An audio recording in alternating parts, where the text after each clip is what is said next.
Ahí entramos. Buenas tardes amigos, estamos iniciando diálogos. Esta semana, después de haber tenido una semana de vacaciones aquí en la radio y en Democracia TV, iniciamos el primer día después de los 40 años del retorno a la democracia. Algunos dicen que no es un retorno a la democracia, que fue que los militares regresaron a los cuarteles, entregaron al poder civil y de ahí hemos ido construyendo lo que yo sí creo es el afán de los ecuatorianos, construir una democracia.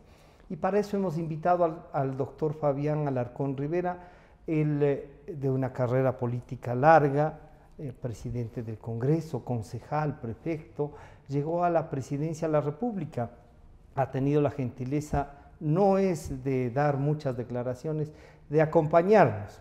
Y quizá yo diría en una etapa en la que él llega a la presidencia de la República de un quiebre de esto que había iniciado en el 78 y que después continuará hasta estos días. Doctor Alarcón, bienvenido, muchísimas gracias.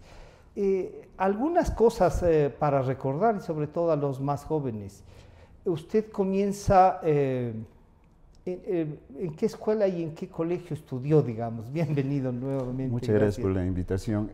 Bueno, yo comencé mi carrera política muy joven, 16, 17 años. Mi padre fue un ilustre dirigente conservador, el doctor Ruperto Alarcón Falconi, quien tuvo también una larga carrera política y perdió la candidatura a la presidencia de la República, ¿no? Frente al doctor José María Velasco Ibarra en el año 52, y por una diferencia de votos relativamente corta.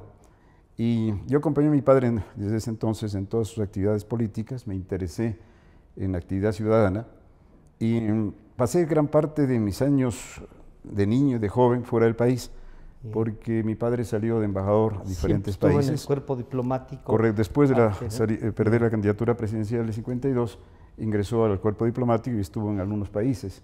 Por la edad que yo tenía, tuve que acompañarle a todo lado. Hice toda mi educación primaria y secundaria fuera del país y prácticamente llegué a sexto curso del Colegio San Gabriel.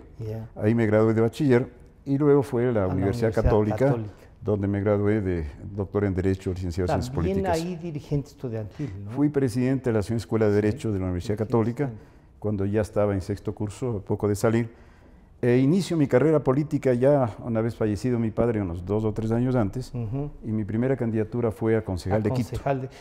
¿Es concejal del arquitecto Sixto Durán? Correcto, fue en 1970, en el periodo de Sixto Durán, que fue electo del 70 al 74. Luego él se prorrogó porque la dictadura le prorrogaron sus funciones, pero yo me retiré de la concejalía cuando acabó el periodo por el cual fui elegido.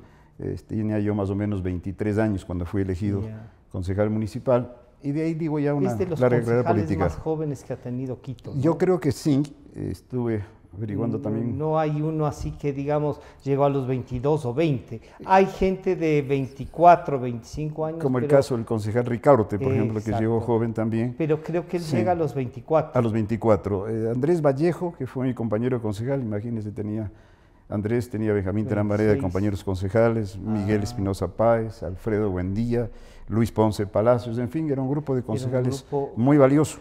Para esa época, ser concejal de Quito, primero no tenía ni chofer, ni asesores, ni cosas por el estilo, ni dietas, ¿no? No teníamos dietas, simplemente sí teníamos un carro pequeño que nos asignaban. Sí, había un auto. Porque yo escogí la comisión para movilizarme, la comisión de barrios, fui presidente de la Comisión de Barrios del Sur, entonces indudablemente tenía que movilizarme.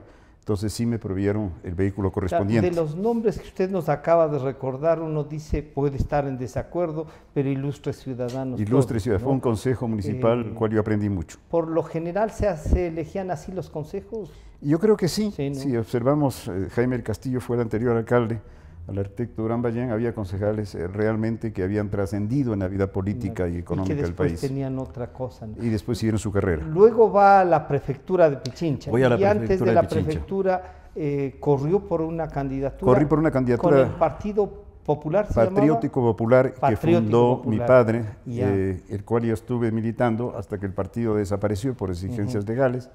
Yo luego de la prefectura, de la concejalía, opté por una diputación y perdí. Y luego me presenté de candidato a prefecto por el partido que fundó mi padre y ganamos la prefectura provincial. era el movimiento patriótico popular, porque desapareció y quedó como movimiento, y se alió con el Partido Demócrata, al cual yo me afilié posteriormente. Lista 3 de Francisco Huerta Montalvo, su dirigente. Ahí ganó la prefectura provincial. Ya, y de la prefectura, sí, bueno, ya hubo el tema de intentar la llegada a la alcaldía, de Quito y compitió con Rodrigo Paz. Competí con Rodrigo Paz. Ahí le pasó una cosa, si es que me equivoco, usted inició siendo el favorito. De acuerdo. Paz era, digamos, que llegaba, tenía una estructura como la de Peque para la época, tenía listo, pero le termina ganando. Digamos. Así es, con muy poquísima diferencia, pero ganó la alcaldía de Quito. En ese entonces se polarizaron las fuerzas políticas en dos candidaturas, la Paz y la mía, exclusivamente. Yo quizás cometí el error, estrategia política, de dejar polarizar esa elección, porque me apoyó la izquierda democrática. Y si la izquierda democrática ya son recordaciones del pasado, son hechos históricos, ¿no? Hubiera lanzado candidato, yo ganaba la alcaldía de Quito, pero porque habría dividido el electorado de ese sector. Lamentablemente no lo hice, me equivoqué. No digo esto que no fue valioso el apoyo de ese partido, muy valioso, pero realmente dejé polarizar la ciudad y no tomé en cuenta otro factor muy importante, el factor deportivo, que Rodrigo Paz lo manejó muy bien. Que manejaba muy bien. Ya la prefectura de ahí, usted va al FRA, al Frente Radical Alfarista, por lo cual llega a la Diputación. Exacto, el Partido Demócrata igualmente desaparece de los registros de partidos porque no alcanzó cierto cociente electoral. El doctor Francisco Huerta ya se retiró de la vida política activa y el movimiento demócrata más el movimiento patriótico popular teníamos que optar por otra opción para participar. Y esta fue el Frente Radical Alfarista, que era de la misma tendencia del Partido Demócrata en lo económico y en lo social. Ahí llegó a la Diputación. Luego vienen las presidencias del Congreso y todo eso. Absalón, que además es mi hermano, suele decir varias veces en las casas, se conversa de política.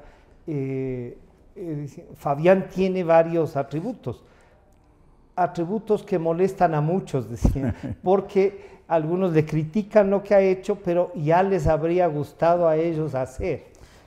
Se le adjudica a usted esta parte de la posibilidad de poder conversar, de tener accesos y de no negarse a hacer la actividad política, ¿no? Así es, efectivamente tuve 3 diputaciones provinciales y una nacional, todas por supuesto por elección popular. Y la realidad era un congreso disperso que, a pesar de que alguien tenía mayor número de diputados, nadie tenía mayoría por sí solo. Y había una tendencia de centro-izquierda, representada por la izquierda democrática, Democracia Popular, MPD, Partido Socialista, Pachacuti, etcétera, que representaba esa tendencia, y al otro lado estaba el Partido Social Cristiano, que tenía mayor número de diputados, pero que por sí solo no alcanzaba la presidencia. Todo ese sector se aglutinó, donde 2 o 3 ocasiones conmigo, y me hicieron... me pusieron la candidatura a la presidencia del Congreso y se ganó siempre con esos sectores. El Partido Social Cristiano nunca votó por mí cuando fue las candidaturas a la presidencia del Congreso. Ellos que se abstenían tenían su propio candidato. Pero lamentablemente no alcanzaron. ¿Hubo necesidad entonces de...? No hubo necesidad. Yo conversaba con todos los sectores políticos. Mi vida política se ha caracterizado por el diálogo. Yo dialogo hasta donde es posible. Luego ya tomo decisiones que tengo que tomar y he tomado fuertes decisiones en mi vida. Y allá me voy con todo el empeño y la energía que suele suceder. Pero en aquellas ocasiones, a pesar que conversaba con todos los sectores políticos, repito, siempre fui candidato del sector de centro-izquierda. ¿Rompe con Cecilia Calderón? ¿O hay un alejamiento? Hubo una división en el FRA por las elecciones de 1996, exactamente, en la cual yo creí que una corriente popular podría hacer realidad ciertos cambios sociales en el país. Con ella tuvimos serias discrepancias, no personales, sino de carácter político, y lamentablemente hubo la división que usted conoce perfectamente. Uno sigue el relato suyo y dices más o menos la vida del Ecuador. El Ecuador ha sido así, de rompimientos, de acuerdos. antes de llegar a su presidencia, porque creo que es un momento de quiebre, como le decía, no sé si estoy equivocado, pero yo quería preguntarle, cuando usted ya llega a la presidencia, tenemos el periodo Roldós Hurtado, ¿no es cierto? Después viene León Febres Cordero, después de León Febres Cordero viene el arquitecto Sixto Durán Ballén, y de ahí viene... vino Rodrigo Borja. Rodrigo Borja, y de ahí viene Sixto Durán Ballén. Correcto. En ese periodo usted siente que los partidos políticos no trabajaron para consolidarse y la idea de que vengan los partidos y consoliden una democracia y que los partidos sean realmente representativos, ¿fracasó?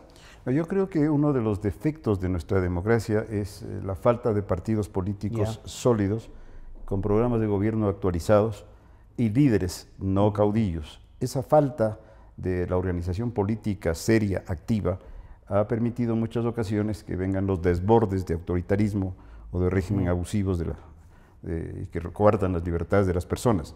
Es uno de los defectos que hemos tenido y todavía tenemos de la democracia, en el sentido de que no hay partidos de carácter nacional, hay líderes locales de determinadas provincias y muchísimos líderes cantonales, hay una proliferación de movimientos y partidos políticos excesiva en el Ecuador, hay un defecto, yo creo, que del control electoral en cuanto se refiere a los aportes de los partidos.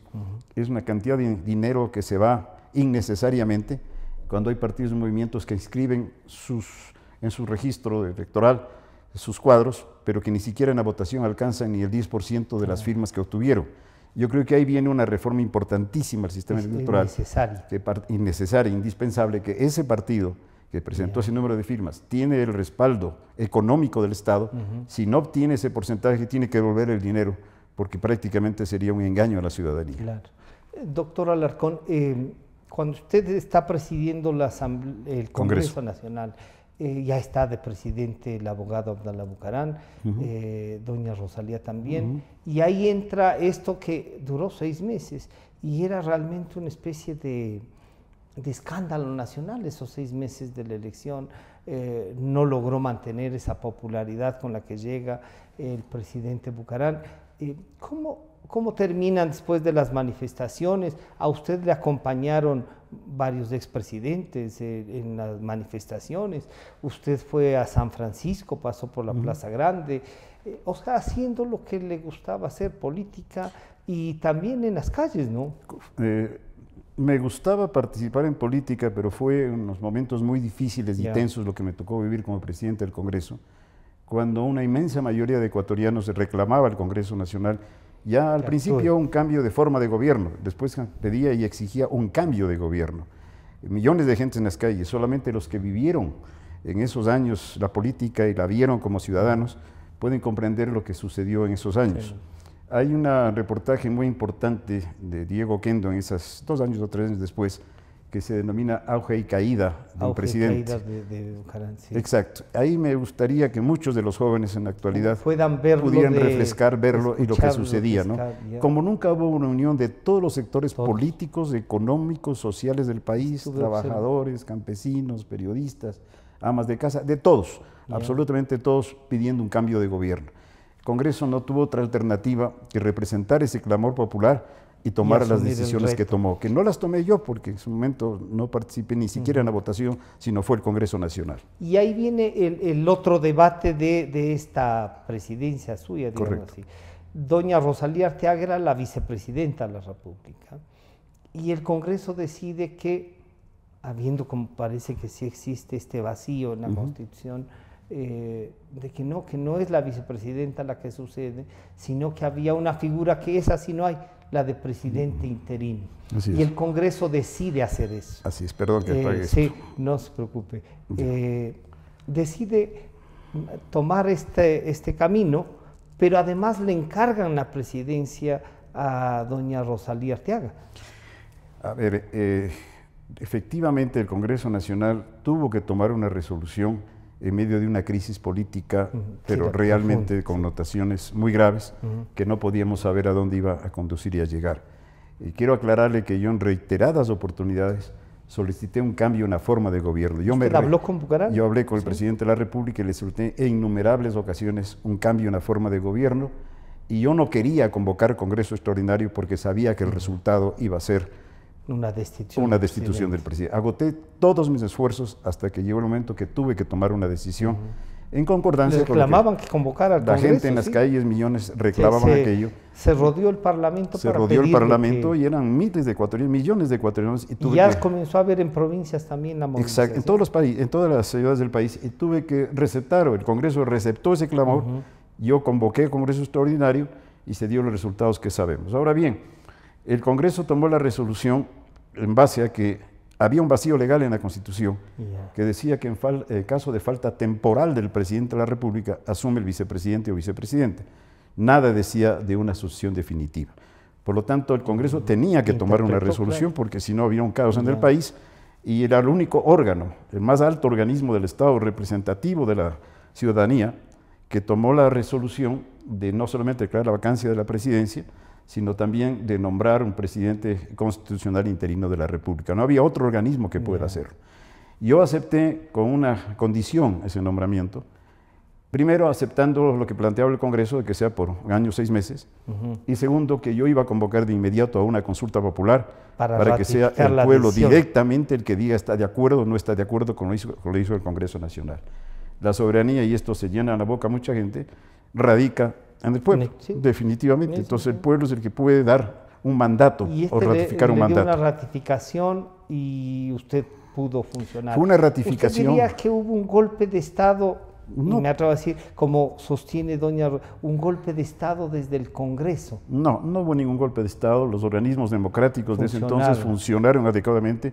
Fuerzas Armadas respetuosas de la voluntad de los civiles no intervinieron inclusive en ninguna resolución, y se dio el proceso que estamos hablando. En todo caso, la consulta popular, que se realizó, si no mal recuerdo, en mayo aproximadamente, me ratificó el cambio de gobierno con cerca de un 80% de los votantes, y mi nombramiento como presidente constitucional interino, cerca de un 70% de los votantes. Con lo cual, la misma doctora vicepresidenta, unas declaraciones de prensa que las tengo, dijo que ahora sí se había consolidado el cambio constitucional. El cambio constitucional. Ella permaneció en la vicepresidencia de la República. Correcto. Ella fue designada, tengo aquí los decretos respectivos, si me permite simplemente recordarlos, por historia, más que otra cosa, no por armar ninguna polémica ni debate. Ahora a propósito de revisar los 40 años, ¿no? Sí. Porque a veces nos olvidamos muy rápido de los hechos. Y gente que estaba agradecida de que usted haya tomado esa decisión. Claro. Ahora dicen, no llegó, y algunos, claro, cómo llegó, y otros dicen, bueno, si no llegaba, ¿qué habría pasado? Además, la voluntad del pueblo es lo que se impone y fue ratificado en la consulta popular. El Congreso resolvió en el artículo 2 encargar la presidencia de la República en forma temporal a la doctora Rosalía Arteaga, vicepresidenta constitucional de la República, por el tiempo limitado, estrictamente necesario e indispensable para que el Congreso Nacional designe presidente constitucional interino de la República. Y a continuación manifiesta, una vez posesionado el presidente constitucional interino por parte del Congreso Nacional, la doctora Rosalía Arteaga reasumirá la vicepresidencia constitucional de la República. Entonces, son hechos históricos que deben constar y vale la pena recordarlos.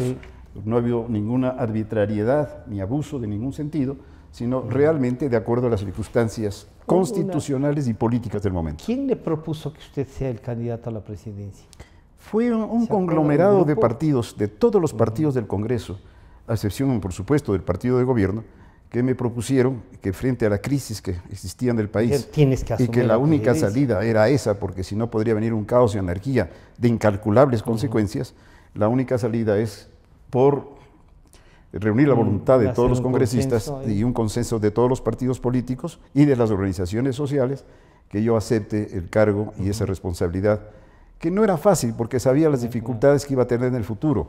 Le cuento inclusive que cuando ya anuncié que iba a hacer una consulta popular, la mayoría de dirigentes políticos se opusieron, me dijeron que no era necesario, que estaba haciendo un asunto que es no fundamental para el país porque ya está ratificado por el Congreso.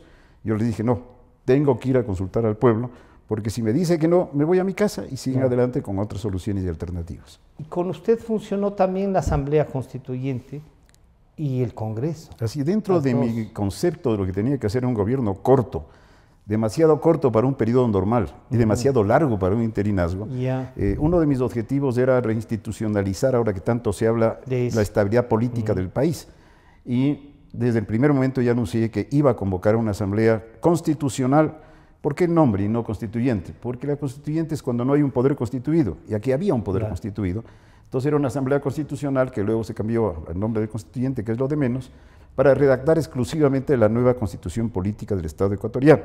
Y así se logró hacerlo. Entonces logramos una estabilidad política, yo conviví con un Congreso Nacional y con una asamblea constituyente por otro lado, lo cual dificultaba también el manejo democrático. Más aún cuando los sectores que apoyaron el cambio constitucional, los sectores sociales, se sentían dueños del mandato que decían de febrero y presionaban al gobierno. Entonces yo tenía que hacer la consulta popular para que en definitiva asuma la responsabilidad, para que asuma la responsabilidad que tenía. Lamentablemente muchos sectores políticos que consolidaron la famosa frase, se bajaron de la camioneta, muchos de los sectores políticos que consolidaron el cambio, después no participaron en la acción responsable de gobernar. ¿Usted yo invité formar parte, a todos, a que estén en el gabinete? A todos, pero como no tuve respuesta oficial favorable de participar, constituí un gabinete con figuras muy representativas de las diferentes tendencias. Hablemos ahí, Raúl Vaca Carbo, era de la Izquierda Democrática, ministro de Energía; José Ayala Lazo, ministro de Relaciones Exteriores; Rodrigo Paz, a cargo de las comunicaciones del país; Pedro Sá, ministro de Comunicación; Marco Flores, ministro de Economía, después de Carlos Dávalos. En fin, constituimos un gabinete altamente preparado de experiencia y de juventud en algunos casos para afrontar esos tiempos de gobierno. ¿Valió la pena, diría usted, ese aporte y ese juego? Bueno, llegar a la presidencia de la República como un político de carrera y de sangre política debe ser pues una realización. Mi aspiración no era llegar de esa manera a la presidencia de la República. Yo creo que mi mejor momento político era en ese año. Y yo, sinceramente, aspiraba a ser candidato a la presidencia en el año 2000, creo que. ¿Sí? El año 2000, correcto. No era mi plan de actividad política llegar 98. De esa manera a la presidencia, exactamente. No, creo que fue el 2000. Porque que iba a ser candidato a el 2000, porque el señor presidente después fue Maguad, después fue 98 y termina el 2000. Correcto, correcto. Entonces, no era mi plan de acción política, era realizar, posesionarme o ser presidente de la República de esa manera.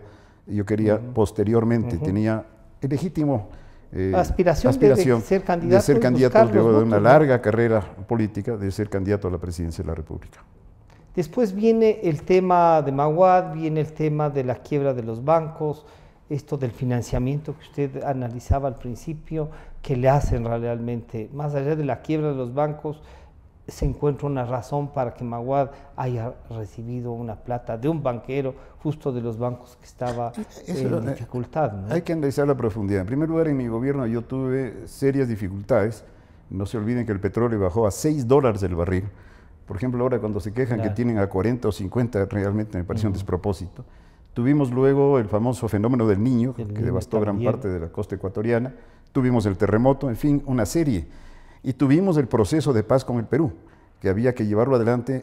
Creo decir que fue, eso sí, un objetivo nacional de todos los sectores. Se convirtió con un gran esfuerzo un objetivo nacional que tuvimos el apoyo de todo el país para llevar adelante ese proceso de paz. No alcancé a firmarlo por algunas razones, pero hice múltiples visitas a los países garantes, a Estados Unidos, Brasil, Argentina, Chile, para seguir adelante y consolidando ese proceso. Hablé con el presidente Fujimori en algunas oportunidades y tuvimos momentos muy difíciles, días antes de que asuma el poder el doctor Maguad, cuando las tropas ecuatorianas y peruanas estaban a pocos metros enfrentadas y cualquier error, cualquier desliz o nerviosismo podría haber ocasionado una guerra de incalculables proporciones.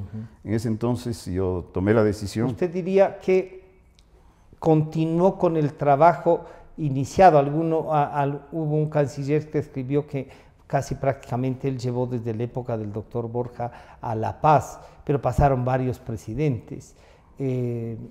¿Usted diría que el canciller Ayala Lazo, que también estuvo después en la firma de la paz, no solo como comisionado, sino como actor principal,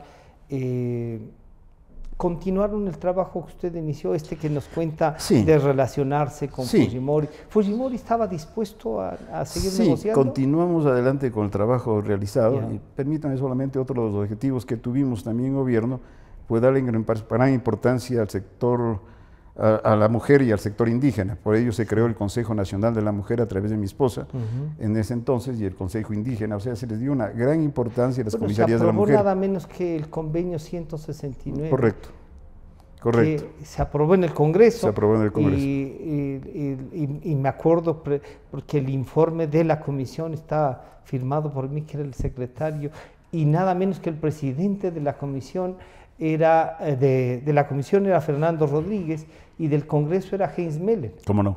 Así es la verdad. Y se aprobó el convenio y se aprobó usted lo el convenio. ratificó. Así es. Y Sí. terminando la pregunta que usted me realizó, sí, hubo una política internacional, a veces con diferentes tesis, pero Ya. siempre en consenso nacional y con una unidad del país, como nunca había sucedido. Ajá. Por lo tanto, luego de que terminé la presidencia de la República, a pesar de ese momento de gran dificultad que hubo, que conversamos personalmente con el presidente Fujimori y ¿En decidimos... dónde se encontró con Fujimori usted? Bueno, me encontré en algunas ocasiones, Ya. inclusive en Brasil con el presidente Cardoso, tuvimos una larguísima conversación, pero esta última no fue realmente personal, sino por telefónica, en la cual ya, cruzamos ideas en ese momento y ratificamos que ninguno de los dos países quería Una guerra. confrontación, Que en ¿no? la guerra no hay ni vencedores ni vencidos, hay diferentes Siempre grados se de pierde. derrota, nada más. Entonces llegamos a la conclusión de que había la necesidad de separar las tropas de determinada instancia y ratificamos nuestra decisión de no ir hacia una guerra y hacer todo lo posible por evitarla. Ahí llegó ya entonces el doctor Maguad, en forma inmediata, ya era presidente electo de los ecuatorianos. Viajamos los dos juntos a Bogotá, el cambio de mando entre el presidente Samper y el presidente Pastrana, dimos una imagen de unidad nacional y luego ya es conocido el resultado que hubo con el proceso de paz. El proceso de paz. ¿Usted diría que uno de los 40 años, un hecho histórico, es el proceso de paz? ¿Sí? Yo diría que uno de los más importantes, Sí. porque hemos tenido graves problemas en nuestra frágil democracia, que es un sistema de gobierno que aspira a obtener una buena calidad de vida de los ecuatorianos, que los ecuatorianos progresemos en libertad, en justicia, en solidaridad. Y ha habido muchas dificultades en estos 40 años. Pero yo rescato la participación popular. Ya. El pueblo ecuatoriano, después de cerca de 10 años de dictadura, de 72 al 79, si mal no recuerdo, Claro. demostró que quería participar en política y fue el gestor de muchos cambios de gobierno, porque no se sintió de acuerdo con la forma como se gobernaba ni representado el país. Entonces yo no le creo que hay que satanizar eso, al contrario, hay que buscar caminos adecuados para que pueda seguir participando. ¿Usted sería de los partidarios entonces que dicen es tan fuerte la democracia que se dan el lujo de tumbar al presidente que eligieron para Yo no diría tanto el presidente, sino que en la asamblea, en la consulta popular yo propuse, entre otras cosas, aparte de la ratificación de mi mandato, propuse, por ejemplo, que pueda ser como figura de la Constitución la revocatoria del mandato, en el caso de que no se cumplan las aspiraciones. Y eso creo que es sano para la democracia. No se puede solamente ofrecer y ofrecer en campañas electorales y después no cumplir absolutamente nada. Propuse también las reformas de la Constitución del Consejo de la Judicatura, pero exclusivamente para tareas administrativas. No de como otra está cosa. concebida ahora. Yo creo que no hay O una hay una correcta acepción. interpretación. No hay una correcta acepción ni interpretación. El Consejo de la Judicatura fue constituido para la parte administrativa de la justicia ecuatoriana. Y ahora está la Corte Nacional, está la Fiscalía, todos están bajo ese consejo, la lupa de ese consejo. Dentro del concepto administrativo están y Ya. deben estar. Yo creo que en la medida, y es otro de los defectos de nuestra democracia, es la fragilidad del sistema judicial. Hemos buscado cantidad de mecanismos para volverlo independiente, autónomo y que pueda actuar eficazmente sin que la política ingrese en la función judicial. Y creo que hasta ahora no lo hemos obtenido. Yo propuse en aquella una oportunidad de que al cambiarse a la Corte Suprema de Justicia, como se llamaba antes, los jueces sean designados indefinidamente por sus méritos y que haya un sistema de cooptación. Sí, ¿no? Desgraciadamente no funcionó porque siempre los congresos decían por esta última vez y cambiaban a toda la Corte Suprema. Yo creo que hay que buscar un mecanismo de esa naturaleza para que haya una función judicial que es fundamental para el país, independiente. ¿Compitió usted con el doctor Solórzano mientras se resolvía su presidencia? No. ¿Estuvo de candidato él también a presidente? No, yo recuerdo no estuvo de candidato, no estuvo. Porque le había escuchado a la doctora Rosalía Arteaga decir, él también quería el presidente de la Bueno, Corte. no sé sus sentimientos internos, Sí, pero no se supo que estaba de candidato. No, yo por lo menos no supe que estaba de candidato. ¿Se habría podido elegir a alguien de fuera del Congreso? Muy difícil. Muy difícil, ¿no? Muy difícil. ¿Usted diría que sin su voto elegían o no presidente? Bueno, yo no voté ni siquiera porque en el momento como yo ya estaba involucrado dentro de los posibles candidatos a la presidencia de la República, yo encargué la presidencia del Congreso. Y yo no voté ni en la destitución ni en la designación. A Franco Romero, que era a Raúl Vaca y luego Franco Romero. Los dos participaron, ¿no? así es. Lo cual no quiere decir que yo sea solidario absolutamente con las resoluciones que tomó el Congreso Nacional. Doctor Alarcón, después vinieron este tema ya de lo de Magua, del coronel Gutiérrez, y el coronel Gutiérrez termina siendo echado, al igual que al que él ayudó a tumbar, digamos así, ¿no? Y tiene esta suerte usted de cambios presidenciales en virtud de no reconocer, quizá lo del coronel Gutiérrez también lo de la Pichicorte, y ahí vuelve usted al tema de la justicia, en donde no logramos tener, no logramos tener una corte que uno diga, y la justicia, vuelvo a reiterar, es parte fundamental de un sistema democrático. Lo importante no es hacer lo mismo que hicieron los que tuvieron un poder abusivo, sino cambiarlo y pensar que en el futuro pueden hacer lo mismo con los que actualmente gobiernan un país. Lo importante es ver a la función judicial a largo plazo como una corte de jueces probos, honestos, valientes, que no se dejen influenciar por el sistema político imperante en determinado momento. Y eso es lo que todavía no conseguimos en su integridad. Pero creo que es uno de los objetivos nacionales que tenemos que ponernos a trabajar entre todos los ciudadanos. Usted terminó en la cárcel. Así es. Esa acusación y eso de ¿usted fue? Dijo, bueno, una acusación. ¿Cuáles son, digamos, qué hace que un presidente diga, a ver, aquí está, yo doy la cara? Mire, porque cuando uno tiene la conciencia tranquila y ve que es una acusación eminentemente política, yo creo que hay que afrontar siempre las responsabilidades de lo que se hace y de lo que no se hace. En ese entonces se me acusó de que en una de las presidencias del Congreso, no por un acto de mi gobierno, sino que una de las presidencias que yo tuve, había personal del Congreso que no había trabajado, que era acá en Pipones. Pero yo no era ni director de personal, no era director administrativo, no tenía autoridad para estar controlando la asistencia de cada persona, ni el tiempo para hacer eso. Los diputados manejaban su propio personal. Excepto los de las comisiones, que eran en general, que también manejaban el presidente de la comisión. Entonces, realmente el presidente del Congreso, en sus múltiples actividades de aquel entonces, no tenía el menor tiempo para estar controlando si dan o no dan tarjeta. ¿Usted no diría si a la vuelta se me fue la mano en autorizarles contratos a No, era un número de contratados que yo creo que era excesivo, pero era sumamente similar a los otros presidentes, a los que antes estaban y a los que después vinieron. Entonces no era nada que fuera anormal. Además, uno contrataba personal, primero con la certificación de la Dirección Financiera que había partida presupuestaria, segundo con la certificación de asesoría jurídica de que era dentro de los límites y estaba preparado para ejercer ese cargo. Dos cosas claras, la cárcel fue por el tema de una de las presidencias y no por el ejercicio por el gobierno. de la presidencia importante, de la República. A mí me avisaron a la 1 de la tarde, yo estaba haciendo deporte. Van a resolver ya dictaron orden de prisión y a las 7 de la noche usted tendrá aquí a toda la policía para cogerle preso. Decía yo, ¿para qué me avisan con tanto tiempo para que me escape? Entonces junté a mi familia, conversamos y dije, yo me quedo. No tengo nada que ocultar y me quedo. Y creo que es la decisión más importante que he tomado en mi vida. Prisión preventiva, no todavía sentenciado a nada, pasé 5 meses aproximadamente. Y después la Fiscalía, presidente de la Corte y la Corte Suprema me declararon absolutamente inocente. Doctor Alarcón, 5 meses en la cárcel, después de una vida de actividad política permanente, ¿qué le trajo a la memoria? ¿Qué logró en esos 5 meses? Se vio con sus amigos, había gente que quería irla a saludar, otros seguramente habrán estado buscando que el nuevo gobierno los tome en cuenta.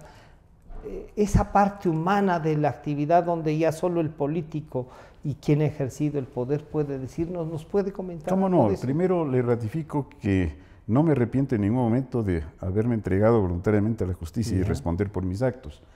Segundo, fue un momento difícil y duro porque hace poco tiempo salía de la presidencia con todos los honores y ahora estaba en diferente situación. Pero me sirvió para varias cosas. Conocer la realidad humana de las cárceles. Hice una gran amistad con muchos de los que estaban recluidos. Hacíamos deporte.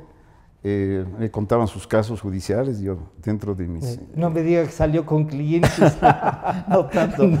Pero un agradecimiento muy especial a toda la gente y la solidaridad que tuve de muchos medios de comunicación y de muchos que habían sido mis colaboradores, siempre hay excepciones, que demostraron una gran lealtad y solidaridad por alguien en un momento difícil, un ser humano que estaba en un momento difícil.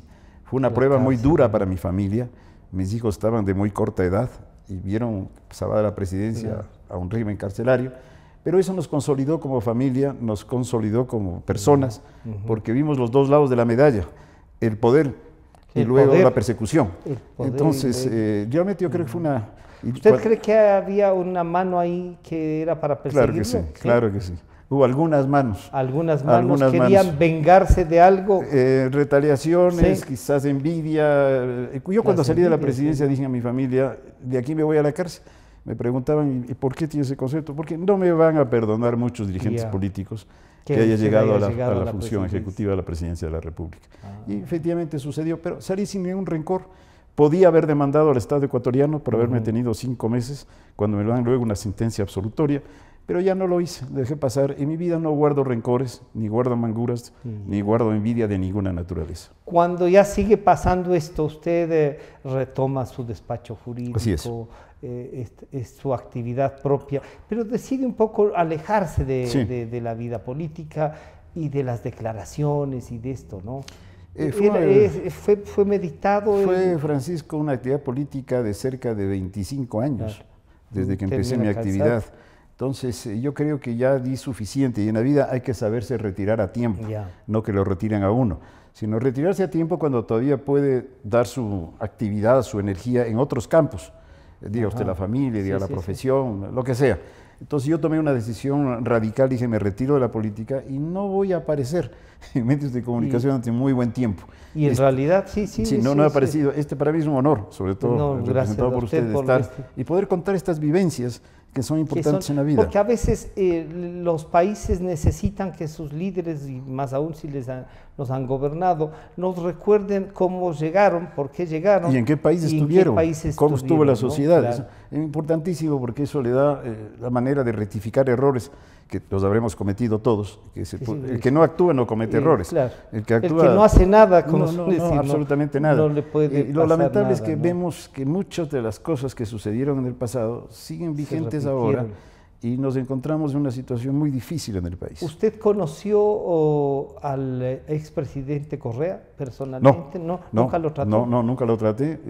¿Votó alguna vez por él en alguna de las propuestas? Tampoco. No voté, veo que él siempre se acuerda de mí. Él sí se acordaba de usted. Se acordaba de mí cada 15 días, cada mes. ¿Tendría alguno? Se acordaba de mí. Fue uno de los que retiró su retrato, ¿no? Claro que sí. Él fue. ¿Le devolvió? Nada más. Eso es un asunto. Yo cuando digo uno, era él con los amigos de él. Si me permiten esos 2 minutos, es un hecho muy anecdótico, ¿no? Él de la noche a la mañana retiró mi retrato de la presidencia de la República. Di mis puntos de vista, mis comentarios, pero nada más. Luego, ya en el mismo gobierno de Correa, viene una señora a mi oficina a verme y me dice, yo tengo algo suyo. Digo, señora, ¿qué tiene mío? Dice, tengo su retrato de la presidencia. Digo, ¿y cómo así lo tiene usted? Porque en la presidencia me debían una cantidad por trabajos que he realizado y me dieron algunos bienes muebles de la presidencia y entre ellos me dieron su retrato. Entonces, tome, esto le pertenece. Esto le pertenece a usted. Entonces me entregó y me hizo firmar que me daba el retrato. En el nuevo gobierno... Lo embodegaron entonces. Lo embodegaron. Yo pensé que alguien fue a entregarle, decirle al señor... No, lo embodegaron un tiempo y después lo dieron como parte de pago junto con otros. Así era la arbitrariedad, como parte de pago con otros bienes muebles de la presidencia, mi retrato. Claro, la señora vio mi retrato y dijo, le voy a entregar el retrato porque me sirve a mí. Entonces, esa es la historia del famoso retrato que hoy ya está otra vez en Carondelet. ¿Y en estos años que han pasado, estaban en la casa? Yo he estado trabajando, tengo 2 hijos abogados, tengo una hija comunicadora social Yo he trabajado en mi oficina jurídica junto con ellos, uno de ellos. Con uno de ellos. Uno de ellos. Pablo se dedicó a la cátedra universitaria. Sí, y es una pena, yo le decía, tuvimos la oportunidad de tenerlo aquí, con esa formación, con bueno, es también una forma de aportarle al país, ¿no? Claro que sí. Pero necesitamos gente, y se lo dije, necesitamos gente como usted que ingrese a la vida política. Ojalá el abuelo y el padre pesen para que le hagan caso. No es porque sean mis hijos, pero tienen los dos, junto con mi hija, una enorme capacidad en todo sentido, profesional, humana, pero no les atrae la política. No y sé eso si que será. El que hereda no hurta, dice. Así es, no sé si será por los hechos que vivieron muy jóvenes, que adquirieron cierta resistencia a la actividad política activa. Pero los tres son, no es porque sean mis hijos brillantes en lo que hacen. Sí, no. Con Pablo tuve la oportunidad de analizar su libro y el aporte que hace ahora en Guayaquil. Tanto que yo le decía, lamento que le hayan llevado, y lamento por Quito, por la Universidad Andina, sí, ¿no? es un Pero está bien que profesional. esté. Esa es formar una idea. Así es. Después de esto, con Correa, después usted nunca en contacto. Nunca he tenido contacto. ¿Alguna vez alguien le fue a visitar, necesitamos tal cosa, no. usted puede ayudarnos? He tenido amistad con muchos expresidentes del país, y no tanto amistad, con algunos sí, con otros los he conocido. He tenido relación, el primero que recuerdo fue con el doctor José María Velasco Ibarra, que me impresionó física, humanamente, sus conocimientos, realmente creo que era un ser especial. Tuve contacto con el doctor Ótaro Seguema Gómez, con Carlos Julio Rosemena Monroy, con Camilo Ponce no tanto. En fin, Lucio Gutiérrez fue mi edecán también. Claro, ahí lo conoció como edecán y después como presidente. Alfredo ¿No Palacios le invitó a colaborar a Lucio? No. ¿Alfredo Palacios trabajó con usted? No, teníamos amistad, conversábamos telefónicamente, pero nada más. ¿No estuvo en su época en el Seguro Social? No estuvo Alfredo Palacios. En fin, son algunos de los que recuerdo, puedo que omita alguno, pero de los que recuerdo que... con Borja, con Hurtado, con Sixto Durán fue concejal, ¿no? Sí, con Sixto Durán fue concejal, con Rodrigo Borja me he encontrado en algunas ocasiones últimamente, y le guardo un gran respeto y admiración. En fin, he tenido la oportunidad de conocer a muchos de ellos. A muchos de ellos. Doctor Alarcón, esta presidencia última, cuando hablamos de 40 años del retorno a lo civil en el último de los casos, porque a lo mejor, porque les molesta el retorno a la democracia a muchos, ¿qué democracia? Y claro, y dicen, y estos 10 años, ¿qué podemos denominar? Un presidente como el economista Correa que gana las elecciones, que se reelige y reelige nuevamente, y que además después pone una enmienda para poder reelegirse, pero que parece a él mismo no le dan los datos suficientes, los números no le cuadraban, y pone a su vicepresidente, cuando de lo que se sabe, lo que realmente quería era que el vicepresidente, el señor Glass, sea el que gobierne el país. No sé, una manera de Putin. Bueno, expresidente Correa ya no podía ser reelecto porque ya pasó la enmienda que dice que sí. Había controversia jurídica en esa materia, ¿no? Pero indudablemente yo creo que si queremos seguir adelante y seguir en el camino de democracia, que democracia, repito, la finalidad es el bienestar de las personas, dentro de un ambiente de libertad, de justicia, de solidaridad, de igualdad, pero igualdad de oportunidades, no igualdad absoluta, que eso no existe en la vida. Claro. Somos diferentes todos, tenemos diferentes capacidades, diferentes actitudes. Lo que hay que tener es una igualdad de oportunidades para dentro de su campo poder salir adelante. Eso todavía no lo conseguimos, pero sigue siendo el mejor sistema de gobierno para lograrlo frente a regímenes totalitarios o abusivos. ¿Diría que las reelecciones deben ser máximo una? ¿Sostener en eso? Hay que discutir en qué tipo de reelección y a qué función. Por ejemplo, limitar a una persona como legislador, eso me parece un error. Y una pérdida. Es una pérdida. Y además no tenemos tanta gente para que sean diputados todo el tiempo. Entonces, supongamos en Estados Unidos hay senadores de gran prestigio y trayectoria de 20 o 30 años. Es una carrera legislativa que se va haciendo con el trabajo diario. Entonces, ahí me parece un error limitarlo. Igual el caso de servidores como el caso de concejales o alcaldes. El caso de presidentes de la República, que ya es el poder democrático, pero un poder mucho mayor y que ya dirige los destinos del país, sí creo que es saludable que haya una sola reelección pasando un periodo. No inmediato. Pero además pasando. No inmediato. Inmediato no. Porque siempre está la tentación de manejar el poder desigualdad para de oportunidades para los demás candidatos para manejar todo el poder de un gobierno. Una frente a los reelección, demás. pero pasando un periodo. Nada más, porque el otro ya significa un caudillismo o dar paso a gentes que se consideran indispensables, y eso es lo más peligroso para un país. Para una democracia. Así es. Este momento estamos en una etapa, algunos dicen de transición, la denominan, otros dicen no, pero estamos flotando. Yo mismo he dicho, esto es una cosa que flota, no sabemos a dónde va, flota porque espera llegar, y la responsabilidad de este mando la tienen los ciudadanos y los que hacen política, sobre todo. Eso es importante lo que acaba de decir Francisco. La responsabilidad no solamente es del presidente de la República, sino de todos los ciudadanos. Claro que el que gobierna dirige al país, y con decisiones fuertes, difíciles a veces. Pero yo lamentablemente creo que, pese a los esfuerzos del presidente Moreno, los datos económicos y sociales no son muy halagadores. Tenemos una inversión extranjera, el año pasado fue en 1.400 millones. Frente a un país como Colombia, que tiene 13.000 millones de inversión extranjera, o Perú, o Uruguay, o Chile. Entonces es muy difícil. Tenemos una falta de financiamiento en nuestro presupuesto de cerca de 8.000 millones de dólares. Tenemos una tasa de subempleo, desempleo, empleo informal de cerca del 60%. Entonces todo eso nos conlleva a decir, hay que hacer algo. No podemos seguir acá, y no podemos seguir con un endeudamiento cada vez más intenso. Claro que el Fondo Monetario son condiciones mejores que los multilaterales, que préstamos chinos, pero es otra deuda, y quizás a veces la deuda más cara, no para el gobierno, sino para los ecuatorianos, porque significa las condiciones que se ponen son muy duras para los ecuatorianos, eliminación de aranceles, subida de impuestos, bajar el gasto público con desempleos, etcétera, etcétera. Entonces es muy duro, y en todo hay que combinar lo económico con lo social. Si no combina las dos cosas, viene un momento de explosión. Y eso se refleja cada cierto tiempo en los sondeos de opinión.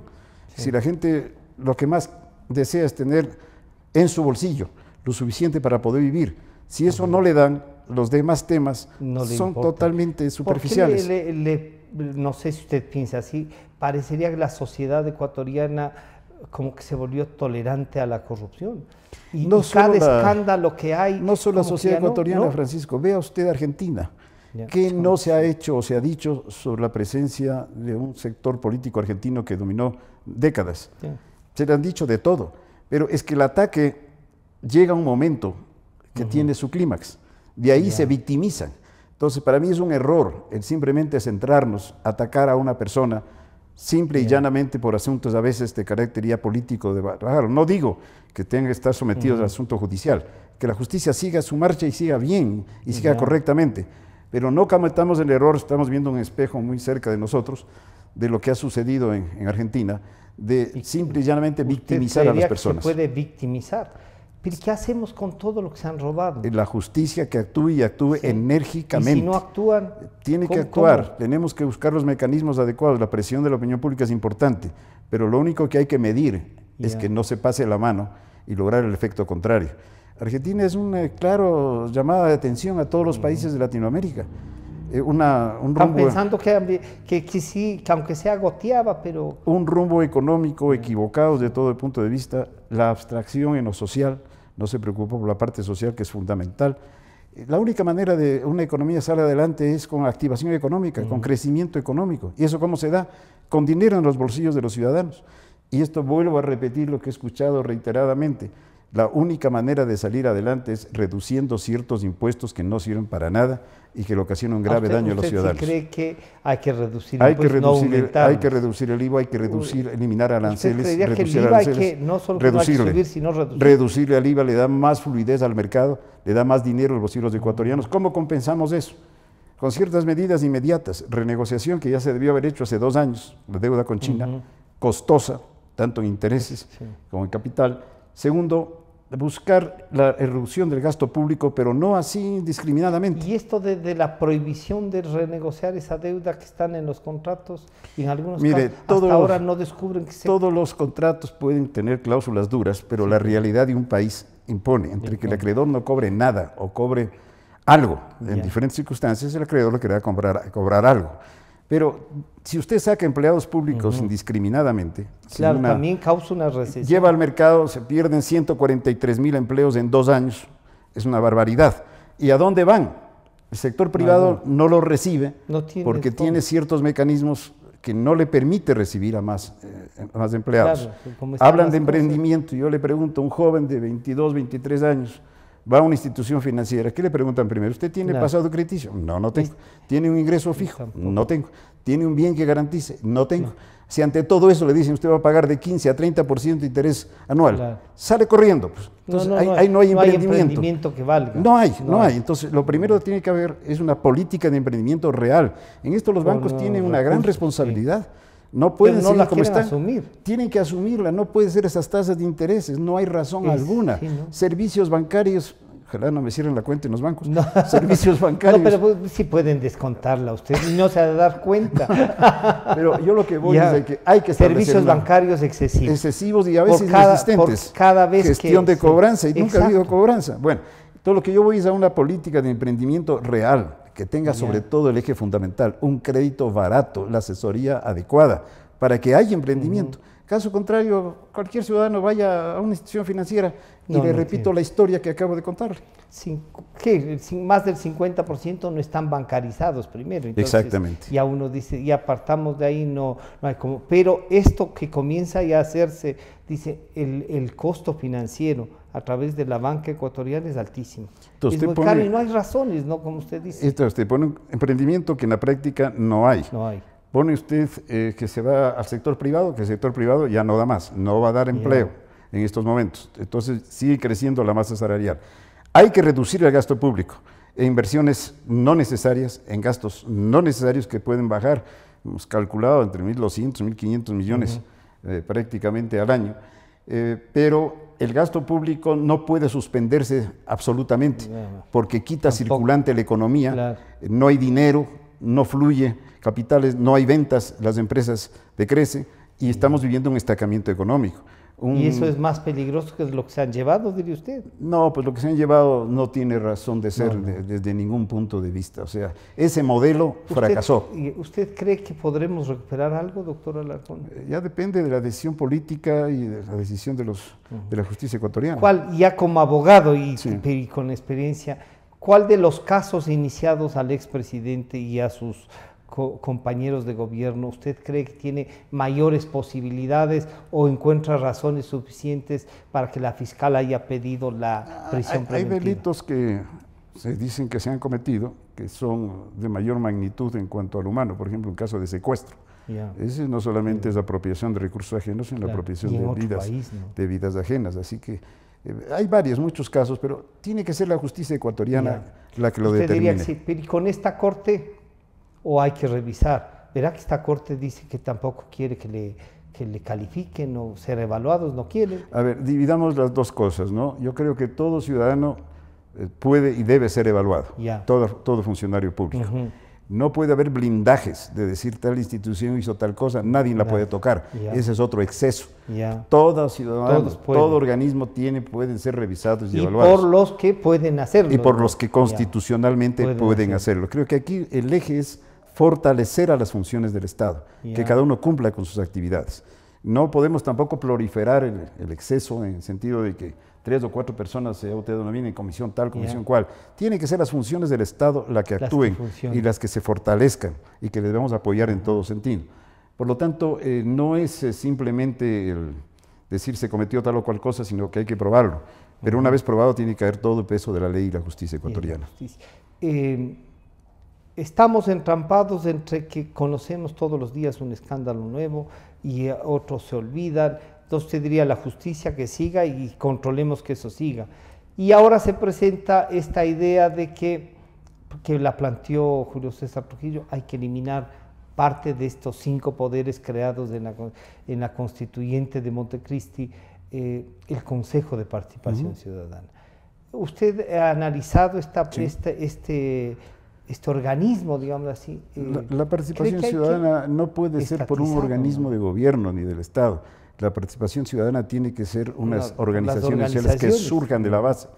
Colegios de abogados, colegios de periodistas, sindicatos, en fin, todo aquello, universidades. Todas las organizaciones sociales que vayan surgiendo por su propia autonomía. No puede haber un organismo que diga este es el organismo de participación ciudadana.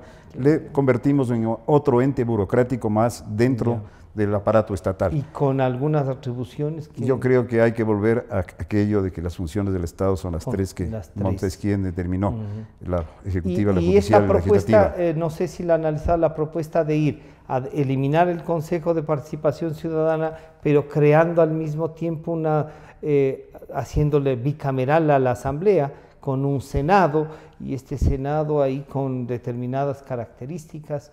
La experiencia del Ecuador entre tener bicameral y unicameralidad ha durado más la unicameralidad que lo de las dos cámaras. ¿Qué piensa usted de eso? Mire, lo que sí no es atractivo es que cuando estamos en una función decimos que esta es la mejor función.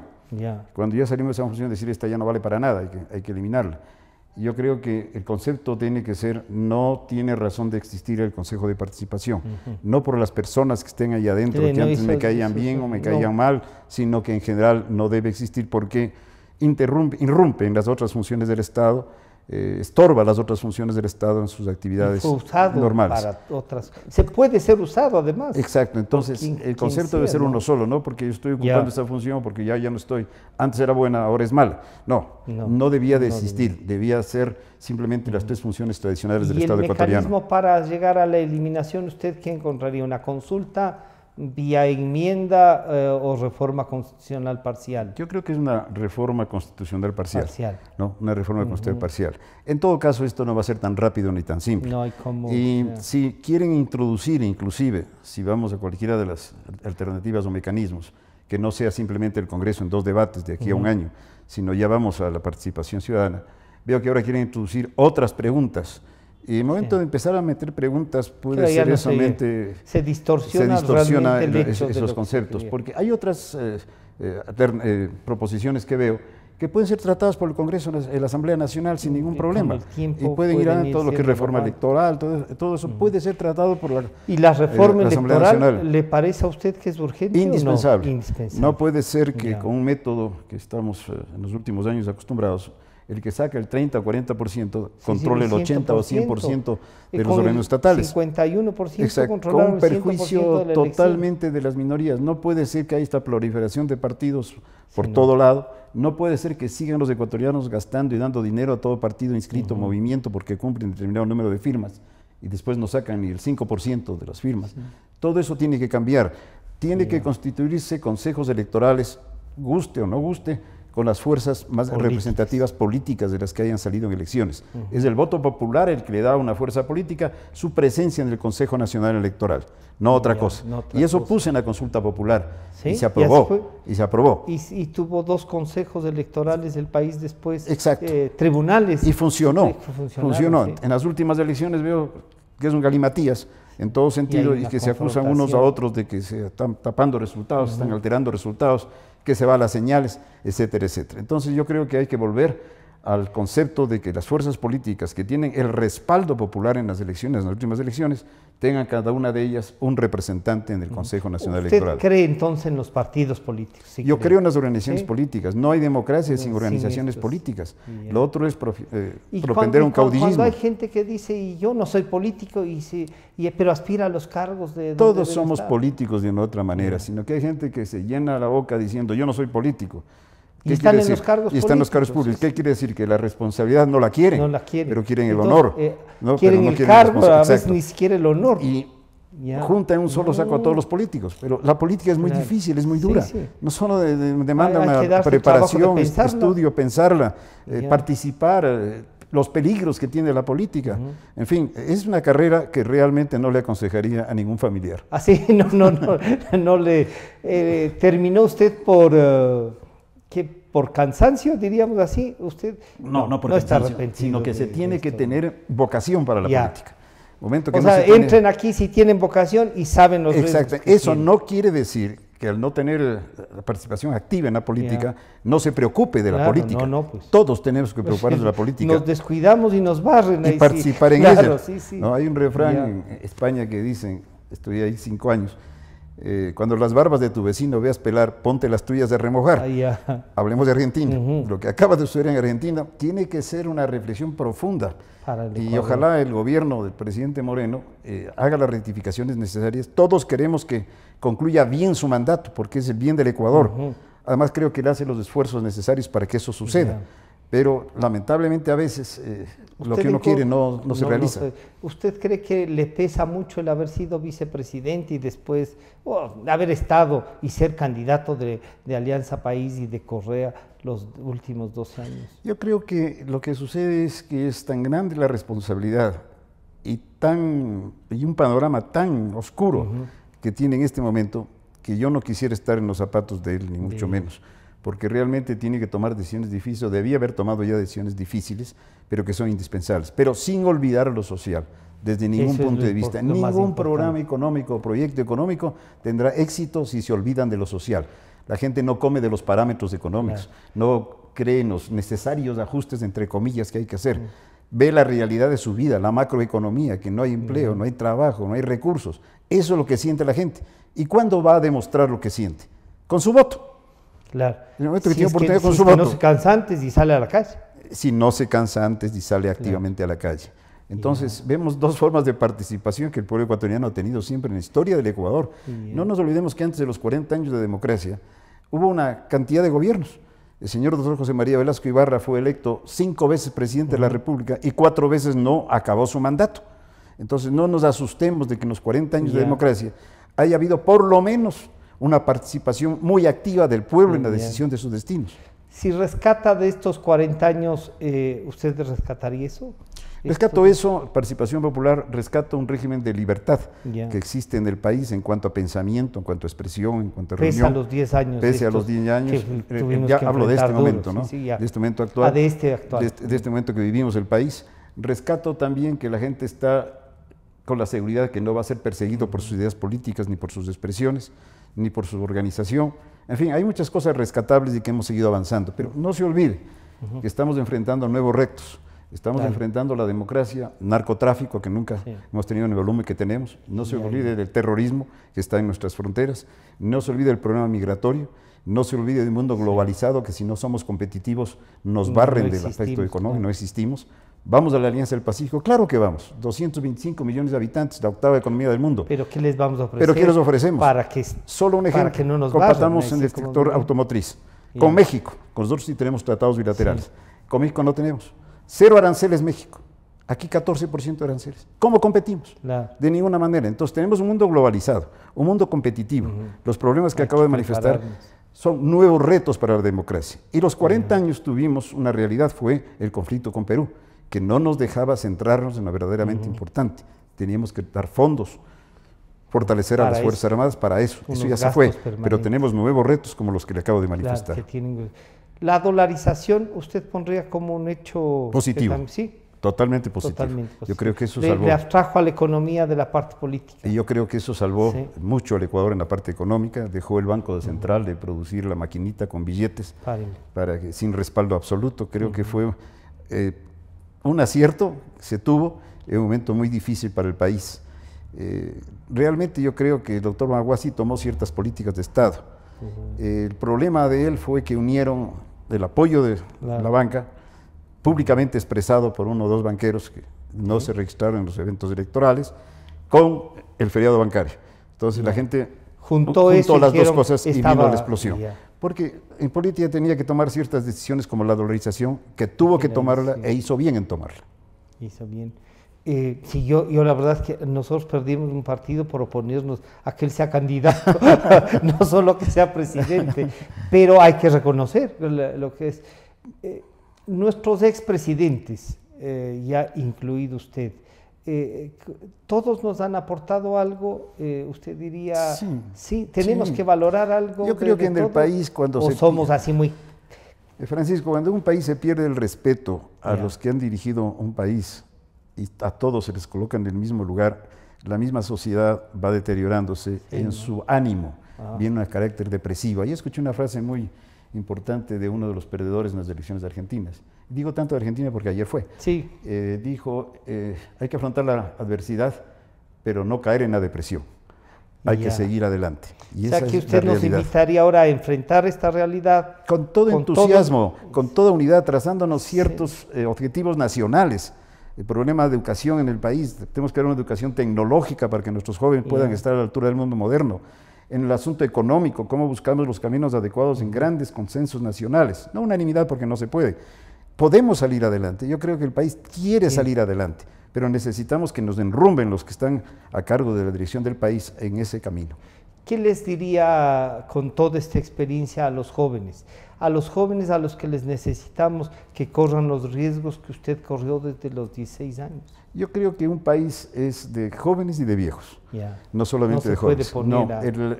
En todas las sociedades antiguas es indudable que el Consejo de Ancianos tenía una gran representatividad. Entonces hay que juntar la experiencia y la juventud. La experiencia y el ánimo de seguir adelante, de innovar, de cultivar otros valores que son los mismos, pero de otra manera y perspectiva histórica. Se nos fue el tiempo. Espero que algún rato se decide escribir también sobre esto. Claro que sí, es uno de mis grandes retos. En uno de los retos de eso. Grandes retos de escribir un poco de queda experiencias. Invitado para cuando entonces comience, porque debe ser interesante que nos haga algunas reflexiones de negociación política, a usted que le encargan tanto eso. me han dado una fama que no es así tanto. O sea, dialogo todo lo que puedo, pero cuando hay que tomar decisiones, y he tomado decisiones muy duras en mi vida, Francisco, a riesgo hasta tiempo personal, las tomo. Pero si se puede dialogar, si se puede llegar a acuerdos, yo no desperdicio eso. Muchísimas gracias por acompañarnos, Francisco, muchas gracias. Por compartir esta experiencia, que es gratificante. Uno puede discrepar con usted, pero sabe que ahí hay un hombre demócrata, ¿no? Muchas gracias. Muchas gracias. Francisco, gracias. Este ha sido un diálogo con el doctor Fabián Alarcón Rivera, expresidente interino de la República y, claro, de una prolífera vida política, ¿no? Nos estamos encontrando el día miércoles y este programa estará a disposición de ustedes nuevamente a partir de las 3 de la tarde. Muchísimas gracias. Democracia. Sobre la emergencia.